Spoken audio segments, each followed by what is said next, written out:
आपने एक बहुत अच्छा डॉक्टर बनने के बारे में सोचा होगा, अगला थॉट जो आपके दिमाग में आया होगा वो होगा वॉल पे लिखिए I will crack AIIMS in NEET 2025। तो वो कौन सा बच्चा होता है जो एम्स जाता है? ऐसी कौन सी लिस्ट है जिसको टिक टिक टिक टिक करेंगे कि ये सारी क्वालिटीज मुझ में है तो मैं एम्स जा सकता हूँ?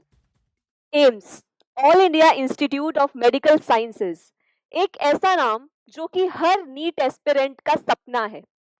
जिस दिन आपने एक बहुत अच्छा डॉक्टर बनने के बारे में सोचा होगा, अगला थॉट जो आपके दिमाग में आया होगा वो होगा एम्स। आज हम उसी के बारे में डिस्कस करेंगे। क्या आप 6 महीने में नीट 2025 को, आज से 6 महीने बचे हैं, क्या इस 6 महीने में आप एम्स क्रैक कर सकते हैं?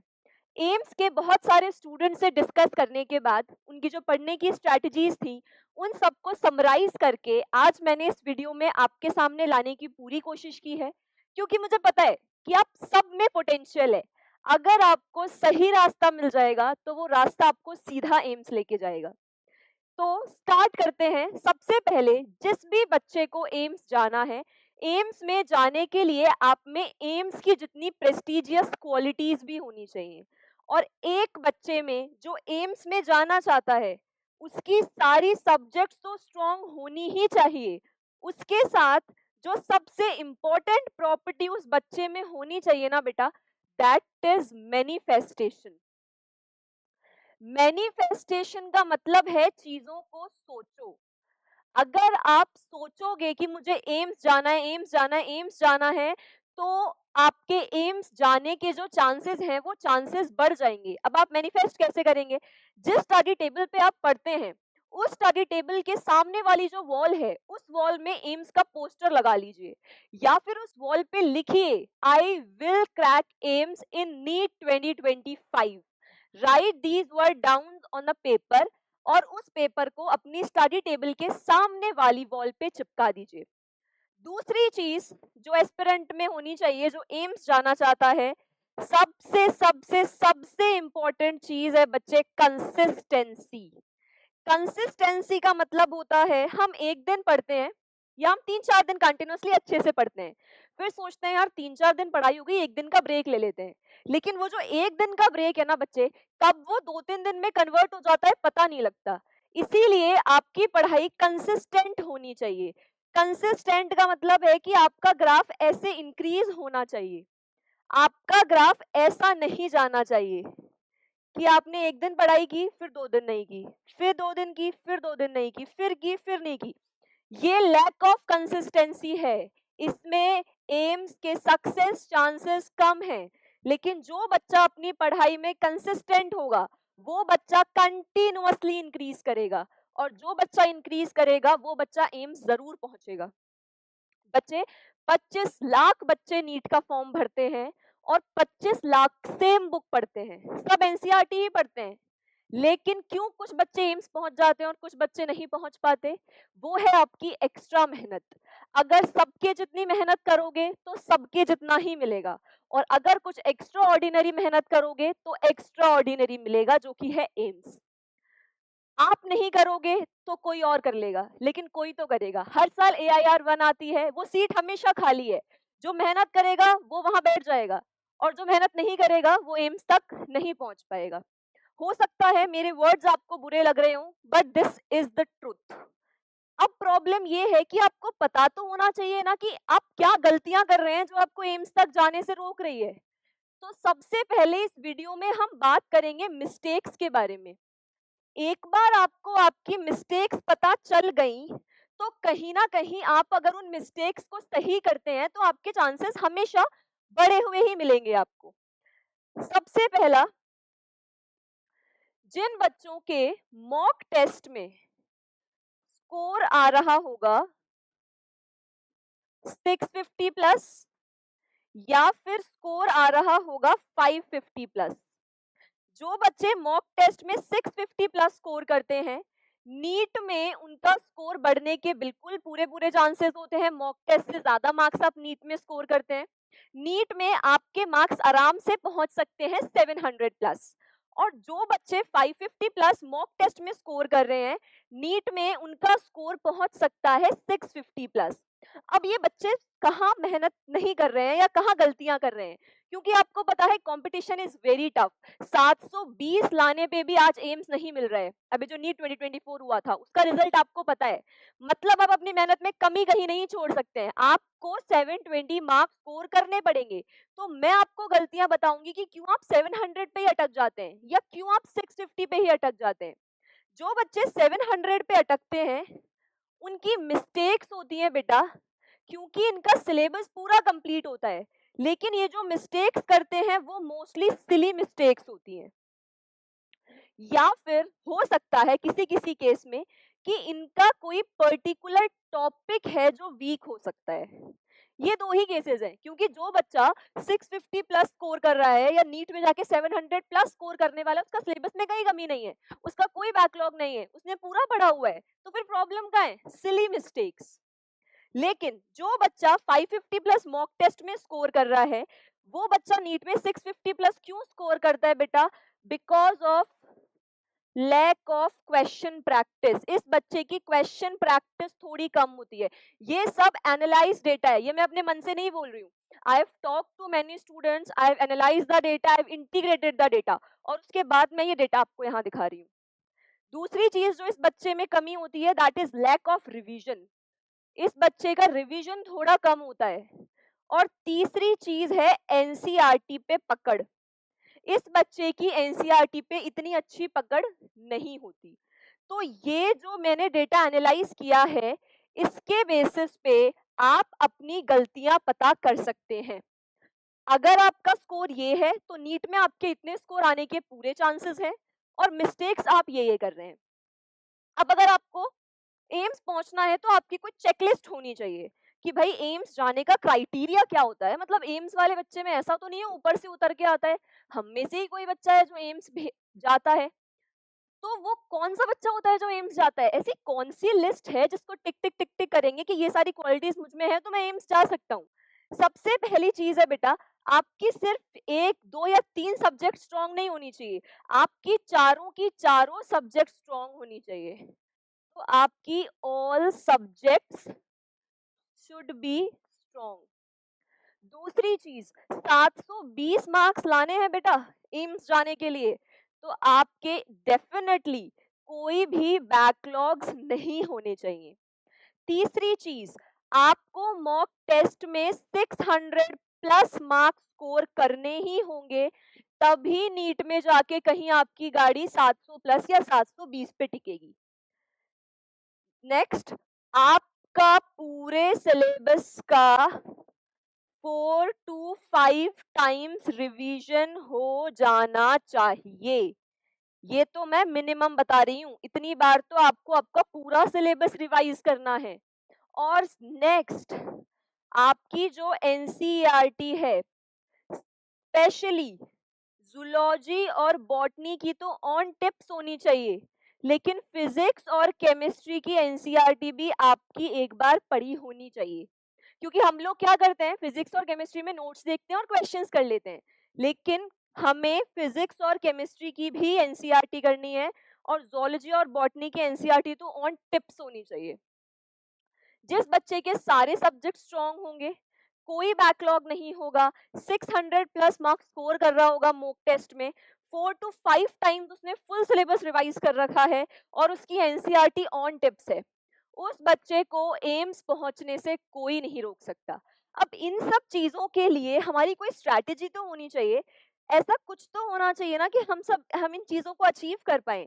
तो सबसे पहले हम डिस्कस करेंगे अबाउट स्ट्रैटेजीज, कि कौन कौन सी स्ट्रैटेजीज होनी चाहिए उस बच्चे में, या उसको कौन कौन सी, या उसको क्या स्ट्रैटेजी फॉलो करनी है बेटा नीट क्रैक करके एम्स तक पहुंचने के लिए। सबसे पहली चीज है बेटा, प्लान योर डे। अपने दिन को प्लान करो। दिन को प्लान करने का मतलब है, जिस दिन आपको कुछ प्रोडक्टिव करना है उससे एक दिन पहले एक पेपर पे लिखो कि कल मुझे ये सब चीजें करनी ही करनी है। उसके बाद अगले दिन उठ के आपको लिखना है, मैंने सुबह 6 बजे से, मैं फॉर एग्जांपल सुबह 5 बजे उठा, मैं 5 से 6 फ्रेशन अप हुआ, थोड़ा हाथ मुंह धोया, 6 बजे मैं पढ़ने बैठा, 6 से 10 मैंने एक सिटिंग ली, उसमें मैंने ये सब चीजें पढ़ ली। फिर मैं 10 से 10:30 मैंने ब्रेक लिया, 10:30 में वापस से पढ़ने बैठा, फिर मैं 1:30 बजे तक पढ़ा, फिर 1:30 बजे मैंने लंच किया तो उसमें 2 बज गए। मतलब कि आपको अपना पूरा दिन एक पेपर पे लिखना है, आपको पेपर पेन डाउन करना है, उतारना है पेपर पे आपको आपका दिन। इसको करने से क्या होगा मैम, क्यों करें, ये टाइम वेस्टेज है। टाइम वेस्टेज नहीं है। जब आप अपने पूरे दिन को टाइम के हिसाब से डिवाइड करके पेपर पे लिख देते हो, तो सबसे पहली चीज आपको पता चलते हैं आपके मोस्ट प्रोडक्टिव आवर्स। क्या पता चलेंगे आपको, आपके most productive hours. Most productive hours का मतलब है कुछ बच्चे ऐसे होते हैं जो कि रात को ज्यादा अच्छा पढ़ पाते हैं, लेकिन कुछ बच्चे ऐसे होते हैं जो सुबह जल्दी उठ के अच्छा पढ़ पाते हैं। तो जब आप एक टेबल बना लोगे तो आपको पता चल जाएगा कि यार इस टाइम में सबसे ज्यादा पढ़ता हूँ, मतलब ये मेरा प्रोडक्टिव आवर है। जरूरी नहीं है सुबह 4 बजे उठ के पढ़ना, नींदों में पन्ने पलट रहे हो उसका कोई सेंस नहीं है। आप जितना पढ़ रहे हो वो प्रोडक्टिव होना चाहिए। दूसरी चीज, आपको समझ आ जाएगा that where am I wasting time. आपको समझ आ जाएगा कि आपका टाइम वेस्ट कहाँ हो रहा है, क्योंकि हमें हमारे दिन को मैक्सिमम प्रोडक्टिव बनाना है। हम टाइम वेस्ट नहीं कर सकते। हम इस स्टेट में हैं, हमें एम्स एम्स तक पहुंचना है। वहां तक पहुंचना बहुत बड़ी चीज है। जितनी बड़ी चीज अचीव करनी है बच्चे, उतना ज्यादा सैक्रिफाइसेस करने पड़ेंगे। सैक्रिफाइस कुछ भी हो सकता है, फैमिली फंक्शन में ना जाना हो सकता है, सारे दिन पढ़ना हो सकता है, फैमिली के साथ जितना टाइम स्पेंड करना चाहते हो उतना ना कर पाना हो सकता है, फ्रेंड्स के साथ ना घूमना हो सकता है। सेक्रीफाइस कुछ भी हो सकता है, लेकिन ये सेक्रीफाइस ही आपको एम्स तक लेके जा सकता है। दूसरी चीज जो सबसे इंपॉर्टेंट है वो है बच्चे, कंप्लीट योर सिलेबस। आपको अपना सिलेबस तो कंप्लीट करना ही है, लेकिन विद मैक्सिमम क्वेश्चन प्रैक्टिस। आपको जब आप अपना सिलेबस कंप्लीट कर रहे होंगे तो ये नहीं है कि सिर्फ आप लेक्चर्स देख रहे हैं और पढ़ रहे हैं, देख रहे हैं और पढ़ रहे हैं, नहीं। आपको जितनी क्वेश्चन प्रैक्टिस आप कर सकते हो उतनी क्वेश्चन प्रैक्टिस करनी है। और ये चीज मैं आपको एडवाइस करूंगी कि ये चीज आप नवंबर से लेके जनवरी तक कंप्लीट कर लो। नवंबर से लेके जनवरी तक आप अपना पूरा सिलेबस कंप्लीट कर लो, और डेली के जो आपको क्वेश्चंस करने हैं that is approximately 60 questions per day.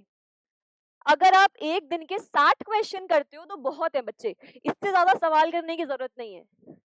तीसरी चीज, जब आप अपना पूरा सिलेबस जनवरी तक पढ़ चुके होंगे तो फरवरी में आके आपको घुस जाना है रिवीजन में। क्या करना है आपको? Revision and question practice. पूरी फरवरी हमें यही चीज करनी है। क्या करना है बेटा? रिवीजन करना है और क्वेश्चन प्रैक्टिस करनी है। अब फरवरी में हम नंबर ऑफ क्वेश्चन बढ़ा देंगे, यहाँ पे हम करेंगे 100 क्वेश्चन पर डे। अब रिवीजन कैसे करना है? फॉर एग्जाम्पल जूलॉजी, बॉटनी, ओसी और आईओसी, ये सब थ्योरेटिकल सब्जेक्ट्स हैं। बच्चे पूछते हैं मैम पढ़ तो लेते हैं लेकिन पढ़ने के बाद कुछ याद नहीं रहता। उसके लिए आपको क्या करना है, आप थ्योरी पढ़ेंगे, आपने एनसीईआरटी रीड कर लिया एक चैप्टर, उस एनसीईआरटी को बंद करके रख दीजिए। अब आप टॉपिक लिखिए, उस टॉपिक के बारे में आपने जो भी एनसीईआरटी में पढ़ा था फटाफट फटाफट फटाफट फटाफट सारा लिख देना है डॉक्टर वाली हैंडराइटिंग में। एम्स जाना है ना, नोट्स बनाने का टाइम नहीं है। जितना फास्ट लिख सकते हो उतना फास्ट पूरा पेपर पेन डाउन कर देना है। उसके बाद ओसी और आईओसी के लिए भी आपको सेम प्रैक्टिस करनी है। पढ़िए, बुक बंद कीजिए, जो जो याद है वो सब एक पेपर पे लिख दीजिए। जो चीजें आप पेन से पेपर पे लिखोगे, आपका हाथ चला है, हाथ चला है तो दिमाग भी चलेगा, और ये चीजें आपको हमेशा के लिए याद रहेंगी। Mind my words.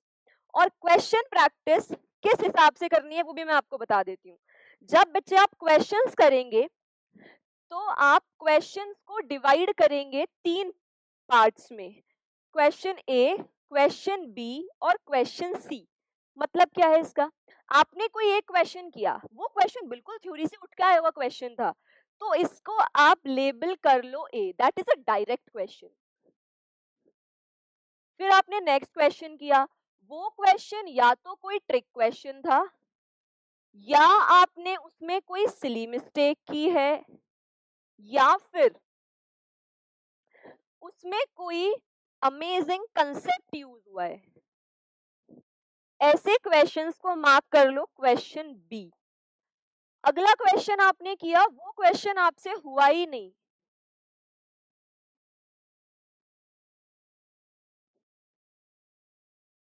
उन क्वेश्चंस को मार्क कर लो क्वेश्चन नंबर सी। तो ए बी सी, आपने अपने क्वेश्चंस को 3 जोन में डिवाइड कर लिया। अब जब आपने एक बार सारे क्वेश्चंस कर लिए और उसके बाद आप वापस से रिवीजन कर रहे हैं, तो आपको करना क्या है, आपको ए वाले क्वेश्चंस नहीं करने हैं, क्योंकि ये डायरेक्ट क्वेश्चंस हैं। आपको एक बार पढ़ते ही हो गए थे तो अभी हो गए हैं तो बाद में भी हो जाएंगे, इनको करने की जरूरत नहीं है। आप जब रिवीजन करोगे तो आप कौन से क्वेश्चंस करोगे बच्चे, क्वेश्चन बी और क्वेश्चन सी, क्योंकि ये वो क्वेश्चन है जिनमें या तो कोई खतरनाक कंसेप्ट यूज हुआ था, या ये आपने कोई सिली मिस्टेक की थी, या कोई ट्रिक यूज हुई थी। ऐसी चीजें हमें बार बार रिवाइज करेंगे तो हमारे दिमाग में सेट हो जाएगी, और जो मिस्टेक हमने यहाँ की थी वो मिस्टेक हम एग्जाम हॉल में नहीं करेंगे। और डी, और सबसे important, that is mock test. जितने मॉक टेस्ट दे सकते हो उतने मॉक टेस्ट देने हैं। अब ये मॉक टेस्ट कैसे डिवाइड होंगे, अभी वाला जो पीरियड है that is November to January approximately, इस पीरियड में आपको देने हैं 1 मॉक टेस्ट पर मंथ। एक मंथ में एक मॉक टेस्ट बहुत है। फिर जब हम एंटर कर जाएंगे फेब्रुअरी में, तो हमें फ्रीक्वेंसी थोड़ी बढ़ानी पड़ेगी। अब हम देंगे 1 मॉक टेस्ट पर वीक। फिर हम एंटर कर जाएंगे मार्च में। मार्च में हमें और मॉक टेस्ट बढ़ाने पड़ेंगे, तो हम देंगे 2 मॉक टेस्ट पर वीक। और जब हम पहुंच जाएंगे अप्रैल में, जो कि हमारा पीक मंथ है, इसमें हमें देने होंगे 3 मॉक टेस्ट पर वीक। आपको लग रहा होगा मैम इतने पेपर्स क्यों देने हैं, क्या हो जाएगा? बच्चे जितने पेपर दोगे ना, जितने पेपर दोगे ना उतना रिवीजन होगा, जितना रिवीजन होगा ना उतना याद होगा, जितना याद होगा ना अपने कंसेप्ट समझ आएंगे, मुझे क्या समझ नहीं आता, और उसी चीज पे आपको ज्यादा फोकस करना है, या उसी चीज पे आपको ज्यादा प्रैक्टिस करनी है। क्योंकि जो चीजें हमारी वीक है उस पे प्रैक्टिस करना जरूरी है, जो स्ट्रॉन्ग है उसी को स्ट्रॉन्ग किए जाएंगे तो जो वीक है वो और वीक होता जाएगा। ऐसा नहीं करना है, हमें एम्स पहुंचना है, सारी सब्जेक्ट्स को साथ में लेके चलना है और सारे टॉपिक्स को स्ट्रॉन्ग करना है। हम कहीं भी गलती अफोर्ड नहीं कर सकते, जहां हम गलती करेंगे वहां हमारे सक्सेस के चांसेस कम हो जाएंगे। कुछ टिप्स जो मैं आपको पर्सनली देना चाहूंगी, जो कुछ बच्चों ने मुझे बोला कि मैम हमने ये भी किया था, वो है वेक अप अर्ली। वो बच्चे एक्चुअली थोड़ा जल्दी उठते थे, लेकिन मैंने आपको वही बोला, सबके प्रोडक्टिव आवर्स अलग होते हैं, तो आप अपने प्रोडक्टिव आवर्स के हिसाब से काम कीजिए। जब भी आप मॉक टेस्ट दें तो आप जो टाइम स्लॉट सिलेक्ट करें मॉक टेस्ट का, that is approximately 2 PM to 5:30 PM, क्योंकि इसी स्लॉट में नीट का पेपर होगा। अगर आप इस स्लॉट में पेपर देंगे तो आपको प्रैक्टिस हो जाएगी, वरना इस स्लॉट में हमें नींद आ रही होती है, तो अचानक से हम नीट का पेपर देने बैठे होते हैं तो कहीं ना कहीं हमारा माइंड ओरिएंटेड होता है। इसीलिए हमें जितने भी मॉक टेस्ट देने हैं वो इस टाइम विंडो में ज्यादा देने हैं, ये भी मुझे कुछ बच्चों ने बोला था। नेक्स्ट चीज जो आपको करनी है, जो कि हम सबको पता है, that is avoid social media. इसमें मैं फोकस नहीं करूंगी, ये हम सबको पता है और ये चीज आपको भी पता है। और सबसे इम्पोर्टेंट चीज जो आपको करनी है वो आपको देना है जेई मेंस। बिल्कुल, आप नीट के बच्चे जरूर हैं, लेकिन जेई मेंस में फिजिक्स और केमिस्ट्री आती है। जब आप जेई मेंस का पेपर देंगे तो आपको समझ आएगा कि आपकी फिजिक्स और केमिस्ट्री कितनी स्ट्रांग है, और उस पेपर वाले एनवायरनमेंट में आप कितना कर पाते हो और आपको कितनी और प्रैक्टिस करने की जरूरत है, वो पेपर देने से आएगा। इसलिए हम एक बार पेपर वाला एनवायरनमेंट भी फील करके देखेंगे कि कितना हम कर पाते हैं और कितना हमें उस टाइम आता है। बेटा अगर आपने ये सब चीजें फॉलो कर ली, हमने सब इंक्लूड कर लिया इसमें, हमने कोई मॉक टेस्ट नहीं छोड़ा, बैकलॉग्स नहीं छोड़े, प्रैक्टिस बहुत बार कर ली, रिवीजन बहुत बार कर लिया, एनसीईआरटी ऑन टिप्स हो गई क्योंकि हमने याद कर करके लिख ली। अगर आपने ये सब चीजें कर ली, आपको एम्स जाने के सक्सेस चांसेस बहुत बढ़ जाएंगे। इसीलिए please please please try all these things, because मैंने बच्चों से बात करके एनालाइज करके ये आपके लिए किया है। मैं आपको ज्ञान भी दे सकती थी, सोशल मीडिया मत चलाओ, फोन को बंद करके रख दो, फैमिली के साथ टाइम स्पेंड करो, मेंटल हेल्थ, ये सब चीजें आपको पता है। जो चीजें आपको नहीं पता थी या आपको पता थी लेकिन शायद मैंने समराइज कर दी एक वीडियो में आपके लिए, आई होप ये वीडियो आपके लिए हेल्पफुल रहा होगा, क्योंकि इस वीडियो का मेरा मोटिव सिर्फ यही था कि जो बच्चा भटका हुआ है, जिसको समझ नहीं आ रहा है ना कि अगले 6 महीने में मैं क्या करूंगा, उसको एटलीस्ट मैं एक रास्ता दिखा दूं कि बच्चे ये सारी चीज़ें तुम्हें इन 6 महीने में करनी है। इतने तुम्हें मॉक टेस्ट देने हैं, ऐसे तुम्हें एनालाइज़ करना है, क्वेश्चंस को तुम्हें ऐसे डिवाइड करना है, टाइम बिल्कुल वेस्ट नहीं करना है। I tried my maximum. I hope you like this video. और अगर जो भी चीज़ें इसमें से आपको सबसे अच्छी लगी, प्लीज़ अपने स्टडी रूटीन में एक बार इनकलकेट करके देखिए। I promise you, you will definitely see a improvement in your marks. Thank you so much.